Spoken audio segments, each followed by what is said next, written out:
que vous allez bien? C'est face à une foule de primaires exaltée que ces 18 collégiens font une entrée digne de véritables rockstars. Pendant 2 heures, ces jeunes s'affrontent dans une discipline qui exige courage et créativité, le match d'improvisation. Alors moi je me présente, ange et gardien des anges. Un exercice auquel ils se préparent depuis des mois et jusqu'à quelques minutes avant d'entrer sur scène.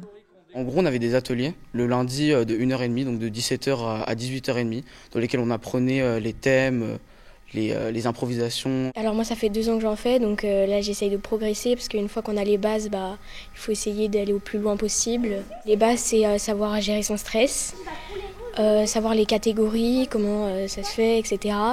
Les mots à pas dire, les fautes, etc. Sur scène, l'arbitre annonce le thème. La prochaine improvisation sera mixte. Elle aura pour titre Sport au soleil. Les 2 équipes ont alors 30 secondes, c'est le temps du caucus, pour imaginer une histoire et des personnages autour du thème donné et choisir qui va se lancer en premier. Personne ne sait vraiment quels sont les thèmes, donc tout est sur le moment. Donc des fois il y a des moments où on a l'impression qu'on va se faire humilier en fait, parce que c'est quelque chose de nouveau et que rien n'est prêt quoi. Mais après, quand on est sur scène et qu'on est avec tout le monde, il n'y a pas vraiment de... Voilà. Mais c'est ça qui était surtout stressant. C'était ne pas faire attention au regard que les gens vont porter sur ce qu'on fait et sur nous.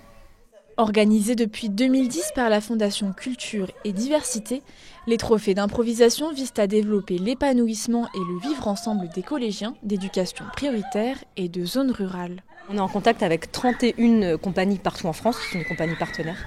Ce sont ces compagnies qui vont aller donner des ateliers dans les collèges. Et ensuite, dans chacun de ces collèges, on propose 30 heures d'improvisation théâtrale à tous les élèves. Et ces 30 heures, ça va permettre de travailler toutes les notions de l'impro, c'est-à-dire la confiance en soi, comment construire une histoire, travailler son imagination, la connexion entre les idées, mais aussi l'écoute entre les personnes pour essayer d'apprendre à construire une histoire ensemble. Face à eux, un jury composé d'enfants de Chambéry qui prend son rôle très au sérieux. C'est l'équipe Savrone, une équipe mixte de Savoyards et de Rhodaniens qui remporte la finale régionale.